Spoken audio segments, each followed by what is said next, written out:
Let's watch this video together.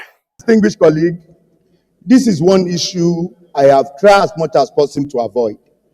Yesterday, when my brother, Senator Abaribe, brought this matter up, I took up and said, no, I will not allow this to happen. Because he's about to remind me a very sad memory. Okay, so that is Adiola Yayi, the supposed next governor of Ogun State, who stood against the likes of Abaribe, the likes of any Igbo senators that are pushing for the immortalization of Prof.Nwosu. I mean, following what happened yesterday in the Senate, because yesterday Senator Abaribe was embarrassed. He had to walk out. He took a walk out. Let's watch how he then walked out.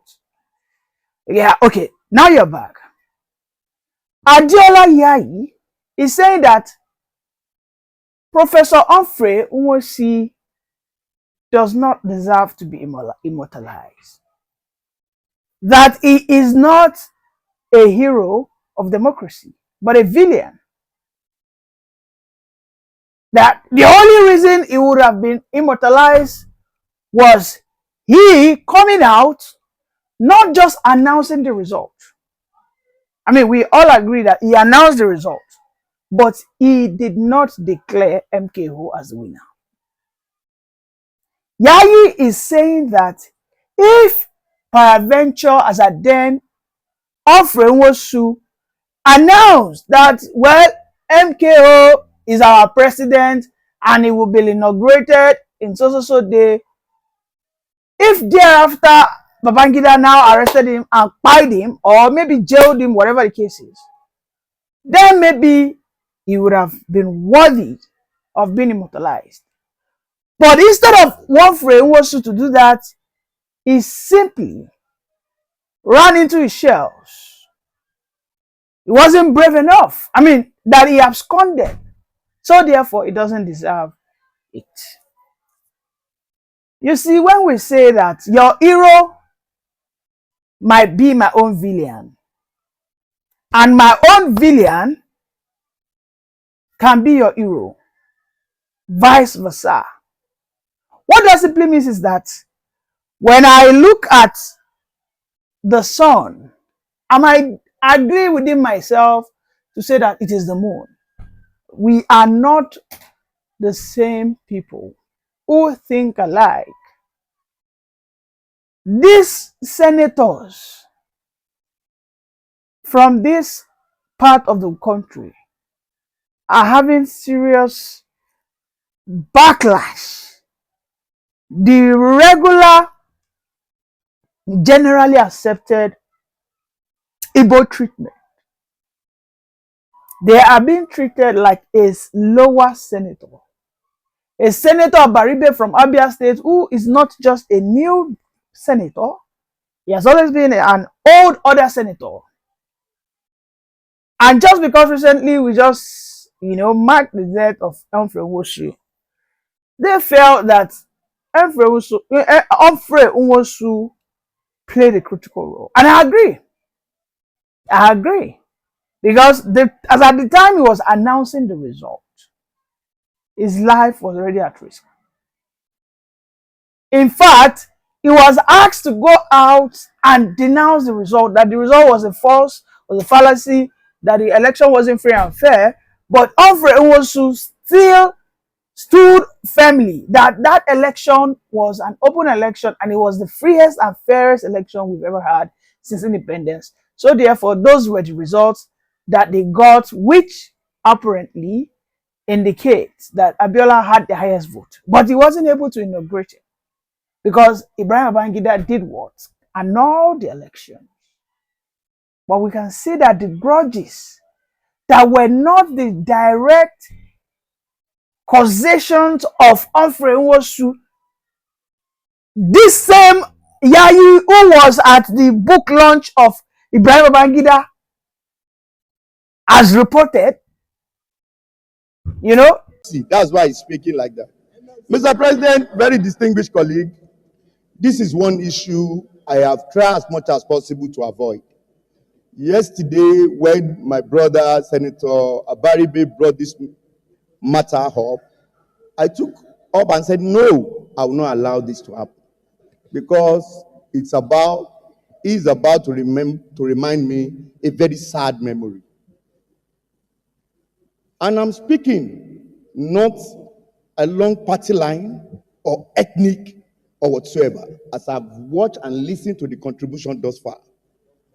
Mr. President, very distinguished colleague, as a result of the action and inaction of Professor Prof.Nwosu, I lost my immediate junior brother. He died right behind me for him refusing to do or carry out his duty as INEC chairman. Mr. President, many of my colleagues have stood up here and said he conducted the free and fairest election. There are three different meanings and three different interpretations that we should look at: conducting election, releasing results, and announcing results. Yes, he conducted the election. Yes, school of thought said he releases all the results. But you and I know releasing results is not the same thing as announcing results. He failed at the critical moment when he's supposed to salvage this democracy. Today we celebrate Abiola, or those people who have contributed to the success story of June 12, because they laid their life, they put their life on the line. If he is coward to withdraw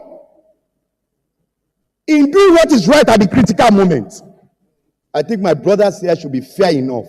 We are not saying you should not bring his matter up. And as my colleague have said, everybody that we have put before us that should be honored, we have celebrated them here. And don't forget, this is the highest lawmaking body of the Federal Republic of Nigeria, where we should see ourselves as one and one Nigeria. Professor Prof.Nwosu, with due respect to him, because it's now late, does not deserve to be immortalized as one of the very few Nigerians that have done the right thing. And I want to plead with my colleague. As I've said, I'm not speaking along the ethnicity line, along the party line, but I'm speaking as Nigeria, who witnessed the horrific moment. Thank you. Once again, of Professor Prof.Nwosu to carry out his assignment at the most critical hour. Thank you, Mr. President. Now let's go to prayers. Prayer one.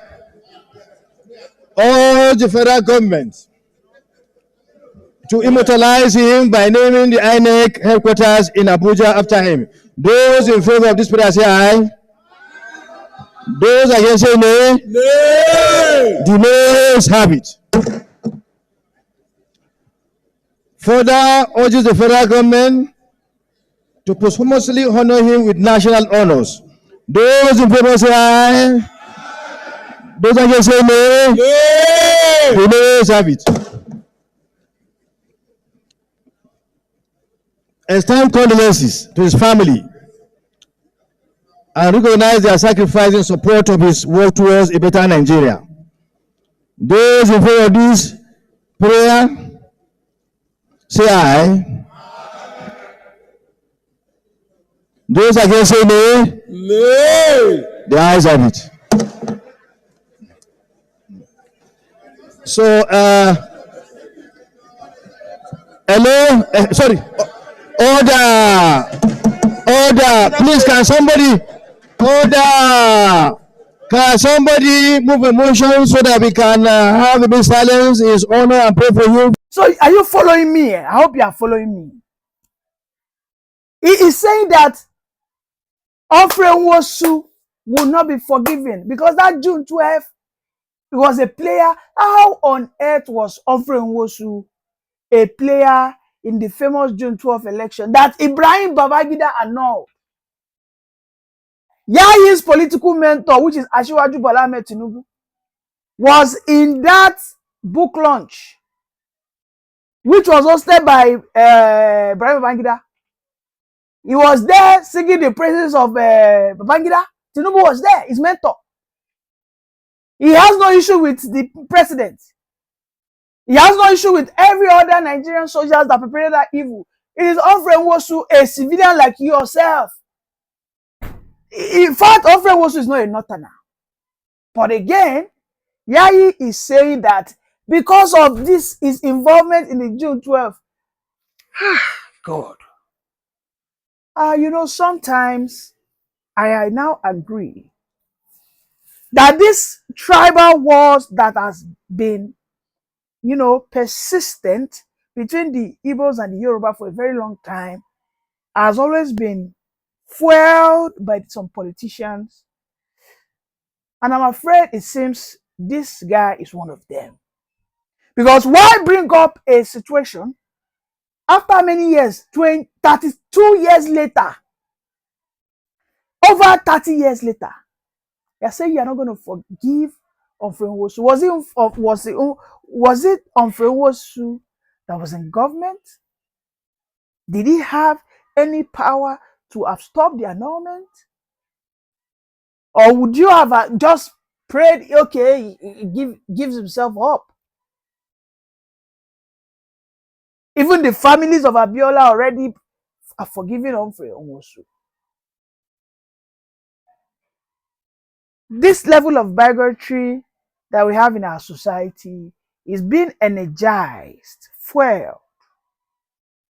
Those who are flaming the embers of tribalisms are, of course, apparently, as I have seen, are our political leaders. You know why he's saying this? So that they can denigrate those Igbo senators. Because there is no any vivid, any logical reason, no rationale behind the fact that Humphrey was the reason why your daughter was killed during that process. He was just an ordinary man who was appointed to go and offer a service to the Nigerian states. You left the president that was in power then, who was the military president. You left him alone.